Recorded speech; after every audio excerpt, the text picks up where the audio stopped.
देखिए आज सभी पार्टियों के नेतागण ये समारोह में आ रहे हैं और हम पूरे इंडिया पार्टी के जो अलायंस पार्टी इदेन ऑल इंडिया न्यूज़ ಆಗಬೇಕಲ್ಲಪ್ಪ सो उन सबको हमने बुलाया है, इनविटेशन दिया है, तो सभी लोग आएंगे और मिलके ये समारंभ करेंगे। इससे एक मैसेज जाएगा कि इंडिया एक मजबूत अलायंस है और आगे आने वाले जो इलेक्शन में ये एनडीए का मुकाबला करेगा।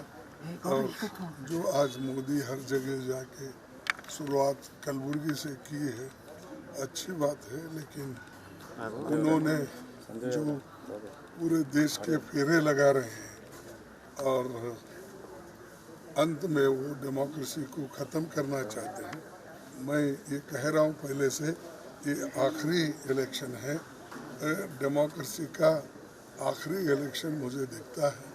जिस ढंग से वो काम कर रहे हैं, जिस ढंग से वो बातें कर रहे हैं, जिस ढंग से लोगों में डिवीज़न करने की बात करते हैं, जिस ढंग से हर स्टेट में जाके वहाँ लोगों को भड़काते हैं, तो ये एक तरीके से लास्ट इलेक्शन, डेमोक्रेसी का लास्ट इलेक्शन दिख रहा है। भारत जोड़ो यात्रा ಮತ್ತು ನ್ಯಾಯಯಾತ್ರೆ ಎರಡು ಯಾತ್ರೆಗಳ ಸಂದೇಶ ಏನು ಸರ್ ಇವತ್ತು ಟೋಟಲ್ ದೇಶದ ಜನತೆಗೆ? ಅಂದರೆ ಪ್ರಮುಖವಾಗಿ ಈ ನ್ಯಾಯಯಾತ್ರೆ ನಮ್ಮ ರಾಹುಲ್ ಗಾಂಧೀಜಿಯವರು ಸುಮಾರು 6,000 ಕಿಲೋಮೀಟರ್ ಈಗಾಗಲೇ ಅವರು ನಡ್ಕೊಂಡು ಬಂದಿದ್ದಾರೆ. ಅಂದರೆ ಇದು ಎರಡನೇ ಹಂತದ. ಬಹುಶಃ ಇಷ್ಟೊಂದು ಪಾದಯಾತ್ರೆಗಳು ಅಥವಾ ಬಸ್ಸಿನಲ್ಲಿ ಪ್ರಯಾಣ ಮಾಡ್ತಕ್ಕಂಥದ್ದು ಅಥವಾ ಹೈಬ್ರಿಡ್ ಒನ್ ಟೈಪ್ ಅಂದರೆ ಬಸ್ಸು ನಡೆಯೋದು ಇದೆಲ್ಲನೂ ಸೇರಿ ಒಂದು ದೊಡ್ಡ ಯಾತ್ರೆ ಬಹುಶಃ ಪ್ರಜಾಪ್ರಭುತ್ವದಲ್ಲಿ ಯಾವ ನಾಯಕರು ಕೂಡ ಒಂದು ರಾಹುಲ್ ಗಾಂಧಿ ಅವರ ಸಾಧನೆ. ಅದು ದೇಶದ ಜನರಿಗೆ ಎಚ್ಚರಗೊಳಿಸ್ತಕ್ಕಂಥದ್ದು, ಯುವಕರಿಗೆ ಒಂದು ವಿಶೇಷವಾಗಿ ಪ್ರೋತ್ಸಾಹ ನೀಡ್ತಕ್ಕಂಥದ್ದು, ಜನಜಾಗೃತಿ ಮಾಡ್ತಕ್ಕಂಥದ್ದು, ಬಡವರಿಗೆ, ದಲಿತರಿಗೆ, ಹಿಂದುಳಿದಂಥವರಿಗೆ, ಹೆಣ್ಣು ಮಕ್ಕಳಿಗೆ ಮತ್ತು ಯುವಕರಿಗೆ ಜಾಗೃತಿಗೊಳಿಸ್ತಕ್ಕಂಥ ಈ ಒಂದು ಕಾರ್ಯಕ್ರಮವನ್ನು ಅವರು ಬಹಳ ಯಶಸ್ವಿಯಾಗಿ ಮಾಡಿದ್ದಾರೆ. ಅದಕ್ಕಾಗಿ ನಾನು ನನ್ನ ಪಕ್ಷದ ವತಿಯಿಂದ ಧನ್ಯವಾದ ಹೇಳ್ತೇನೆ ಮತ್ತು ಜನನೂ ಕೂಡ ಅಷ್ಟೇ ಇದಕ್ಕೆ ಮೆಚ್ಚಿದ್ದಾರೆ. ಅದನ್ನೇ ಇವತ್ತು ಅಂತಿಮ ಒಂದು ಸಮಾರಂಭವನ್ನು ನಾವು ಬಾಂಬೆನಲ್ಲಿ ಮಾಡ್ತಾ ಇದ್ದೇವೆ.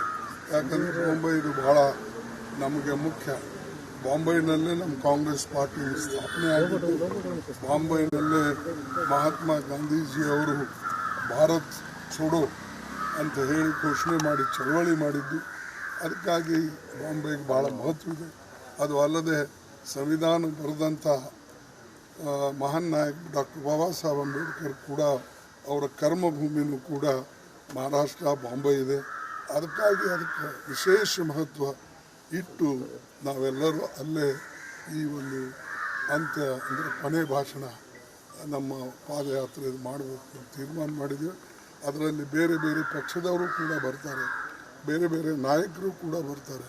ಅದಕ್ಕಾಗಿ ಒಂದು ಒಕ್ಕಟ್ಟಿನ ಪ್ರದರ್ಶನ ಜೊತೆಯಲ್ಲೇ ನಾವು